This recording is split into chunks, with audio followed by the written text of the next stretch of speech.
안녕하세요. 토요미스테리 디바제시카입니다. 일본 도쿄의 남서쪽에 위치한 세타가야구는 전통적인 부촌으로 꼽히는 곳입니다.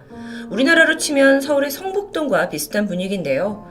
여기에 가시면 중후한 느낌의 고급 주택들을 보실 수 있죠. 토요미스테리를 애청하는 분들이라면 아주 예전에 다뤘던 미제 사건, 세타가야 일가족 살인 사건이 생각나실 텐데요. 오늘은 그 이야기와는 다릅니다. 일본의 유명 커뮤니티 투첸에 돌고 있는 괴담이죠. 세타가야 가옥 중에서도 한 지어진 지 100년쯤 된 아주 유달리 오래된 가옥 한 채가 있었습니다. 1926년에서 1989년 이 사이를 일본의 쇼와 시대라고 하는데, 이때 지어진 집들은 그 보존 가치를 인정받아서 문화재로 지정되고 있죠. 하지만 웬일인지 이 집만큼은 오랫동안 빈집으로 방치가 되었고 간간히 관리자가 주기적으로 가서 보고만 가는 정도입니다. 참고로 이 사진은 실제가 아니라 참고용 사진인데요. 이 집 역시 쇼와 시대에 지어진 것으로 문화재로 지정되었죠. 비슷한 분위기가 아닐까 짐작해 보는데요. 어느 날 한 가족이 이 집을 둘러보러 방문합니다. 가족의 구성원은 할아버지와 남편, 부인, 그리고 두 딸, 총 5명이었습니다. 이들은 부촌으로 이사를 오려고 집을 보러 다녔는데, 사실 대대로 정부 고위급 관료를 배출해낸 엘리트 집안이기도 했죠. 딱 와서 보니까 이 가옥의 고풍스러운 느낌이 너무도 마음에 들어서 단번에 집을 구입하기로 결정합니다. 그런데 이사를 하고 나서 얼마 후에 두 딸은 비슷한 시기에 결혼을 해서 이 집을 나가게 됐고요. 결국 여기엔 할아버지와 남편, 아내 이렇게 3사람이 거주하게 됩니다. 어느 날부터인가 집에서 이상한 일이 벌어지기 시작했어요. 모두가 잠든 고요한 어둠 속에서 갑자기 전화벨 소리가 요란하게 울렸던 겁니다. 아니, 이런 새벽에 도대체 누가 이렇게 예의 없이. 전화는 마치 급한 일인 마냥 받을 때까지 계속 울려댔는데요. 결국 잠에서 깨어난 남편이 전화를 받습니다. 모시모시? 근데 수화기 넘어 아무런 소리가 들리지 않았어요. 바로 전화를 끊고는 이내 잠자리에 들었죠. 그리고 다음날 비슷한 시각 한밤중에 또다시 전화가 울렸습니다. 근데 막상 일어나서 받으면 역시 수화기에는 아무런 소리가 들리지 않아요. 이렇게 짜증나게 새벽을 깨우는 전화가 며칠간 계속됐고요. 남편 너무 짜증났죠. 그래서 이거 장난이 좀 너무 심한 거 아닌가 싶어서 다음날부터는 전화가 오면 수화기를 아예 바닥에 내려놓고 잤습니다. 어차피 전화 올 사람은 없으니까요. 전화는 정말 매일 왔습니다. 그리고 남편은 그냥 습관처럼 이 수화기 내려놓고 다시 잠에 들었죠. 그러던 어느 날 새벽에 또 전화 한 통이 걸려왔어요. 이번에도 바닥에 내려두려던 순간 수화기에서 이상한 소리가 들리는 듯 했습니다. 남편은 놀라서 얼른 전화를 들었죠. 근데 정작 귀에 대면 또 아무 소리도 안 들려요. 그렇게 며칠이 지났습니다. 전화는 계속 걸려왔죠. 수화기에서 뭔가 쑥쑥쑥 소리가 들리는 것도 계속되었습니다. 밤마다 그렇게 잠을 설치던 가족들은 결국 집 전화번호를 바꿔버립니다. 당연했겠죠. 하지만 전화는 멈추지 않았어요. 어쩌면 이 집안이 엘리트 집안인 데다가 정치 쪽과 관련되어 있다 보니 앙심을 품은 누군가의 소행일 수 있다고 생각됩니다. 그래서 가족들이 경찰과 전화국에 도움을 요청해서 수사를 의뢰하게 돼요. 그리고 나서 겨우 입수한 이 전화 기록을 살펴보는데 더 황당했습니다. 그 해당 시간대에 아예 통화 기록이 없다고 나오는 것이었죠. 그렇다면 이건 심령 현상일까요? 가족들은 점점 이 집터에 문제가 있는 게 아닐까 의심했습니다. 그리고 신사를 찾아가서 귀신을 쫓아달라고 기도를 하기도 했죠. 소용없었습니다. 그러다 남편이 혹시 뭔가 우리가 모르는 이 집에 어두운 과거가 있나 싶어서 직접 찾아 나서게 되는데요. 역시나 오래전 이곳의 집주인이었던 한 여자의 존재를 알게 됩니다. 그녀는 이 집을 너무도 좋아해서 상당히 집착할 정도로 애착을 보였다고 하는데요. 안타까운 건 그녀가 어느 날 갑자기 실종됐고 현재는 행방이 묘연한 상태라는 것이었죠. 사실상 그거 외에 딱히 특별한 사연은 없었습니다. 이제 가족들은 이 집을 팔아야 할지 말지를 고민합니다. 거금을 주고 산 집이라서 쉬운 결정은 아니죠. 근데 그 와중에도 새벽에 전화는 계속 와요. 미치고 팔짝 뜁니다. 게다가 동네에 저 집은 귀신이 장난을 치는 집이다 라는 소문까지 돌기 시작하면서 가족들은 결국 이거 손해보더라도 빨리 집을 팔아야 한다고 결정하죠. 그리고 며칠이 지났습니다. 아니, 정말 거짓말처럼 전화가 멈췄어요. 너무도 시달렸기 때문에 전화가 오지 않는다는 것조차 어색한 상황이었죠. 그래도 어쨌든 귀신이든 사람이든 장난이 끝났다 싶어서 막 기뻐하려던 찰나 집안에 비극적인 소식이 들려왔습니다. 막내딸의 사망 소식. 충격적이게도 자살이었습니다. 경찰 조사 결과 막내딸이 남편으로부터 심한 가정폭력을 당해온 정황이 드러나요. 최근 들어 부부 사이가 별로 좋지 않다라는 이야기를 듣긴 했지만 부모는 그저 가벼운 싸움이겠지 정도로만 여겼습니다. 하지만 결과는 너무도 끔찍한 비극으로 돌아왔죠. 이후에 장례식을 마치고 가족들은 딸이 남긴 마지막 유서를 넘겨받았고 내용을 본 순간 엄청난 충격에 빠집니다. 그동안 집에 매일 밤 전화를 걸었던 범인이 바로 딸이었던 겁니다. 남편의 폭행에서 벗어나고 싶던 막내딸이 매일 밤 부모님의 집으로 구조 요청을 했던 건데요. 그런데 이런 편지 내용을 뒤로 하고도 약간 이상한 점이 있습니다. 이 유서에 보니 내가 집에 아무리 전화를 걸어도 왜 받지를 않냐? 라는 내용이었는데 그건 사실이 아니죠. 분명 아버지가 매일 밤 전화를 받았다는 겁니다. 게다가 전화국에는 발신 기록조차 남아있지 않았어요. 막내딸의 남편은 부유한 집안의 아들이었습니다. 처음엔 다정했고 딸과의 사이도 좋았어요. 그런데 결혼을 한 직후부터 갑자기 돌변했던 거죠. 이 사실을 전혀 몰랐던 가족들은 막내딸을 어쩌면 외면했다는 생각에 깊은 죄책감에 빠집니다. 이후에 사위는 폭력에 대한 처벌을 받았고 가족들은 막내딸을 이렇게 보내주게 되는데요. 이후에 이 집에 대한 결정이 바뀌게 됩니다. 그나마 딸과의 추억이 있는 곳이기도 하고 또 이제는 밤마다 전화가 올 게 아니기 때문에 이 집에 머물기로 해요. 그런데 몇 개월 후 또다시 새벽에 전화가 울렸습니다. 그것도 예전과 똑같은 시간대예요. 여전히 수화기 넘은 조용했죠. 그리고 전화를 받았던 남편은 정말 혹시나 싶어서 딸의 이름을 부르는데요. 아무 대답이 없습니다. 그래서 체념하고 수화기를 내려놓는 순간 작은 웅얼거림이 들렸어요. 말소리 같은데? 황급히 다시 전화를 받지만 역시나 아무 소리도 없었죠.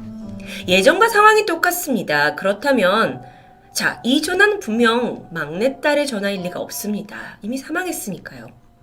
그렇다면 딸의 내막을 알고 있는 누군가의 악질적인 장난은 아닐까요? 남편은 이런 일을 저지른 범인을 꼭 잡아야겠다고 결심했습니다. 그리고 다음날 또 전화가 걸려왔죠. 준비한 녹음기를 틀어서 수화기에 갖다 댔습니다. 어김없이 뭐라고 중얼중얼 거리는 소리가 들려왔죠. 이제 이걸 증거로 경찰에 신고만 남았습니다.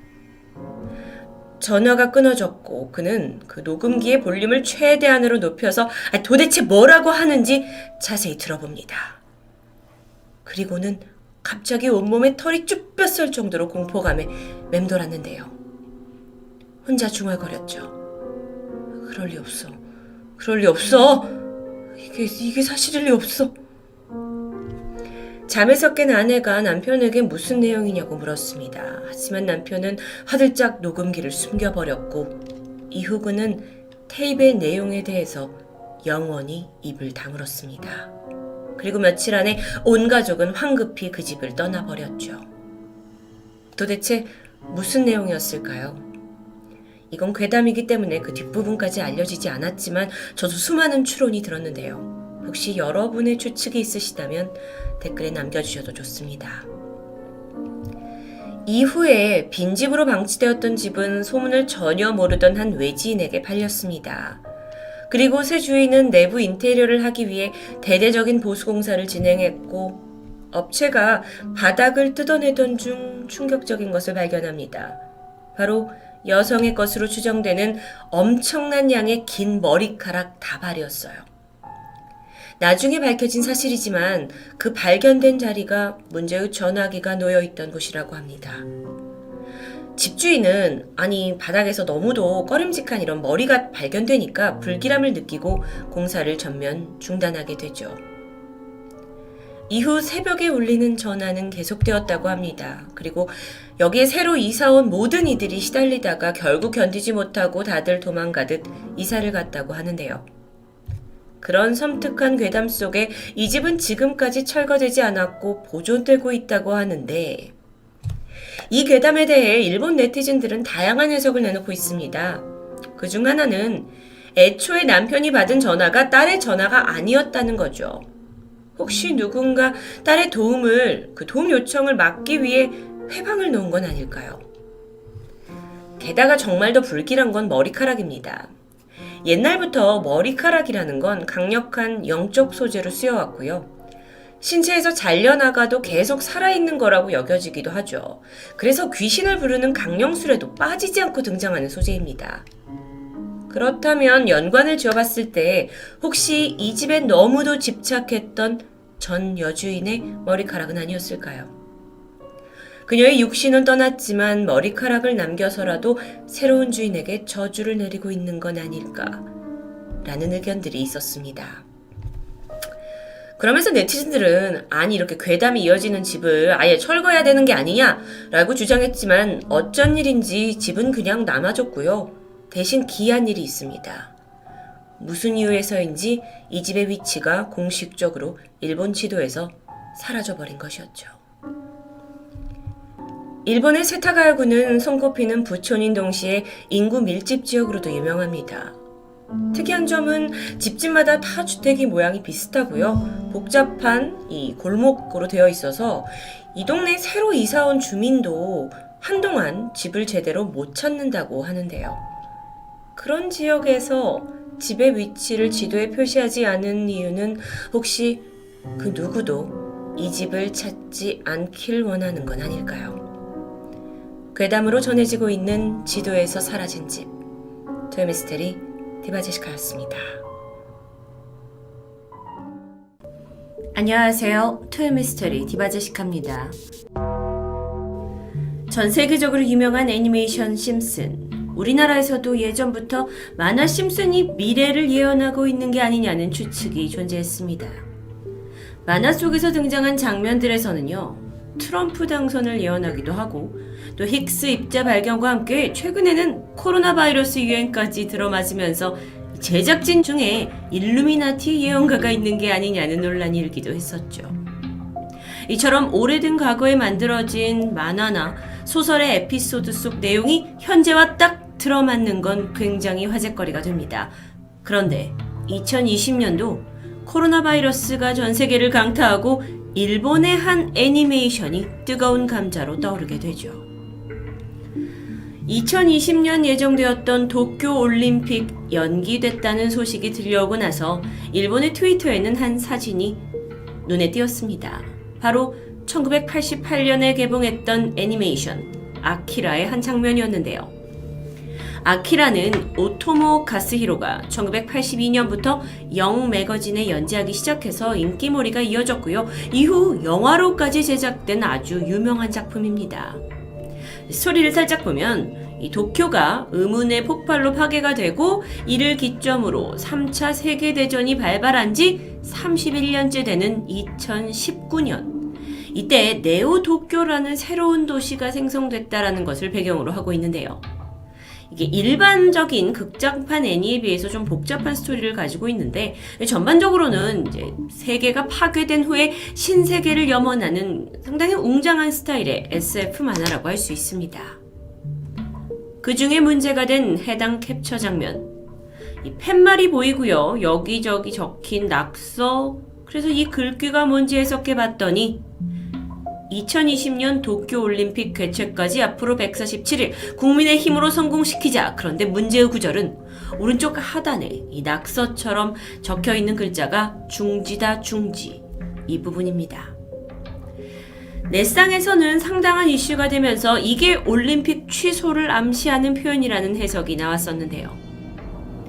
이게 지금으로부터 약 30여 년 전, 그러니까 1988년에 만들어진 애니메이션이 당시에 그 도쿄 올림픽 취소를 언급했다라는 것 자체가 네티즌들 사이에서 소름 돋는다라는 반응을 일으키게 됩니다.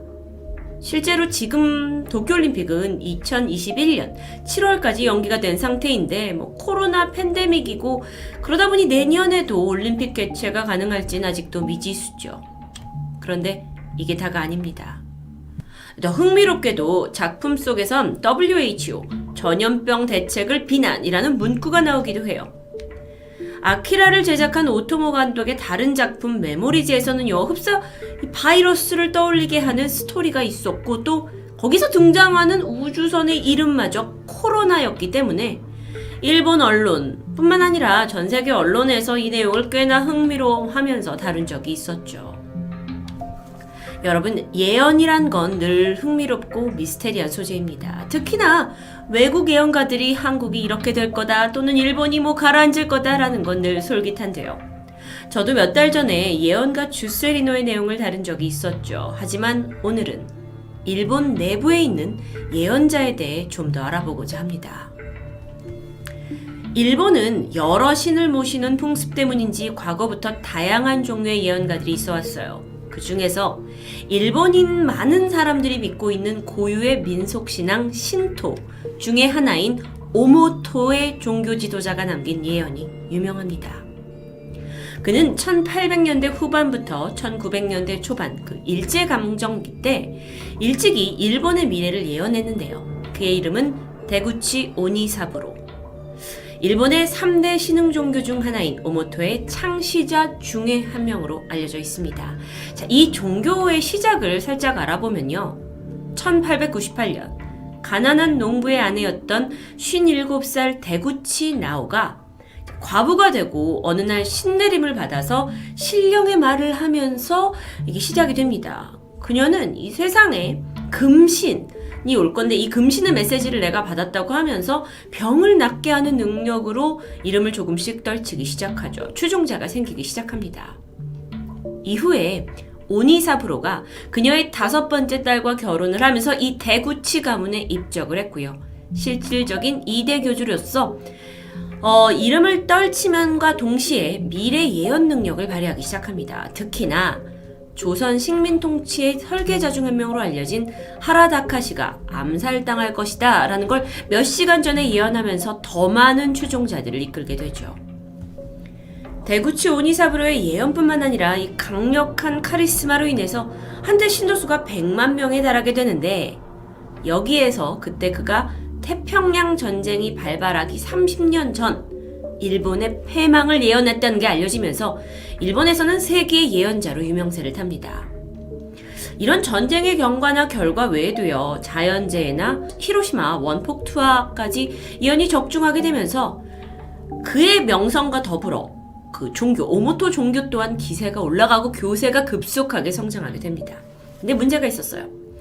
오모토는 금신을 모시는 종교죠. 그러니까 당시 일본 천황을 부정하는 개념입니다. 그러니까 정부로서는 눈엣 가시 같은 존재였겠죠.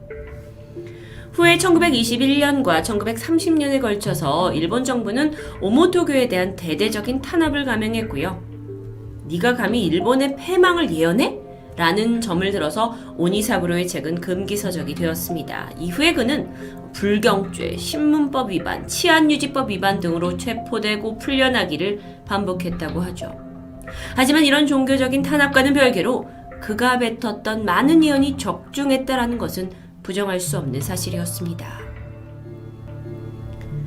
일본은 지진이 자주 일어나는 나라다 보니 이와 관련된 예언은 특히나 큰 주목을 받습니다. 그러던 중 2011년 일본의 동일본 대지진과 2016년 구마모토 대지진으로 유명해진 한 네티즌이 있습니다. 그는 투첸이라는 일본 커뮤니티에 엄청난 조회수를 기록한 게시물을 남기게 되는데 여기서 자신을 어떻게 설명하냐면 나는 2062년에서 온 미래인이다 라고 얘기를 하죠.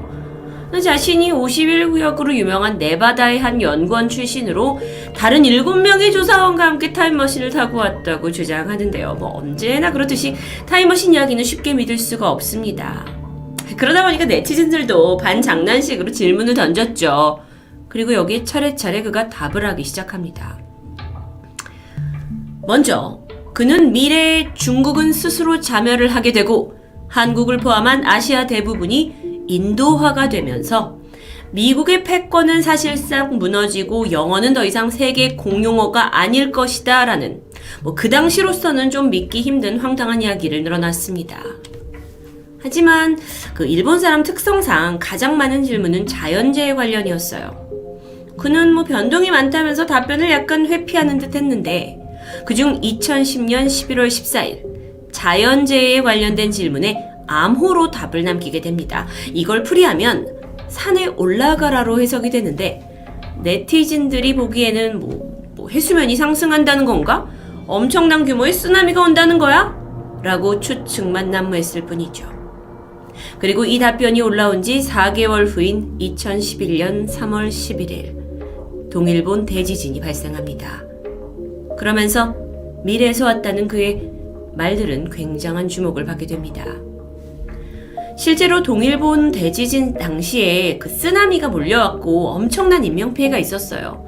그래서 피해 지역에서는 무조건 높은 산으로 올라가야만 생존할 수 있었기 때문에 어쩌면 그가 남긴 암호와 이 재난이 맞아 떨어졌던 것으로 해석이 됐던 겁니다. 게다가요, 그가 2010년 동안 뭘 해두는 게 좋습니까? 라는 질문에 해산물을 먹어두는 게 좋을 것이다 라고 답변했는데요. 여기에 대해서는 후쿠시마 원전 사고까지 그가 예측한 것이 아니냐고 주장합니다. 그런데 여기서 다가 아니죠. 이 동일본 대지진이 있은 지 약 4개월 후인 2011년 7월 그가 또 한 번 글을 올리는데요. 지난번 지진에 대해선 미안하게 됐다. 그게 내가 할 수 있는 범위의 최대한의 경고다.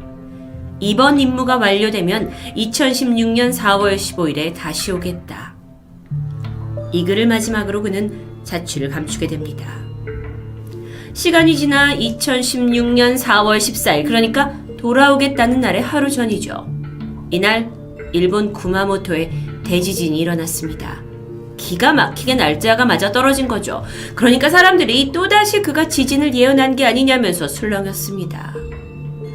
이렇게 2번이나 잘 맞는 예언을 했다라는 점에서 일본의 오컬트 마니아와 일부 네티즌들 사이에서 그가 유명세를 떨쳤고요. 2062년에서 온 미래인이라는 이름의 공식 사이트까지 만들어집니다. 실제로 그가 미래인인지 아닌지는 알 수 없습니다. 하지만 이 해프닝은 일본 공중파 방송 프로그램까지 소개될 정도로 아주 큰 주목을 받았다고 하네요. 불확실한 현재일수록 앞으로 어떤 미래가 펼쳐질지에 대한 어떤 누군가의 예언은 항상 주목을 받았습니다. 워낙 한 치 앞도 모르는 이 미래에 나한테 어떤 일이 벌어질까, 이 세계에 어떤 일이 있을까는 늘 인간의 본능적인 궁금증이라고 할 수 있겠죠. 게다가 일본이 어떻게 망할 거다 또는 자연재해를 당할 거다라는 예언에 좀 솔깃해지는 건 어쩌면 역사적인 아픔을 겪은 한국인의 본능이 아닐까 싶습니다. 지금까지 일본에서 유명한 자국민 예언가에 대한 이야기, 토요미스테리 디바제시카였습니다.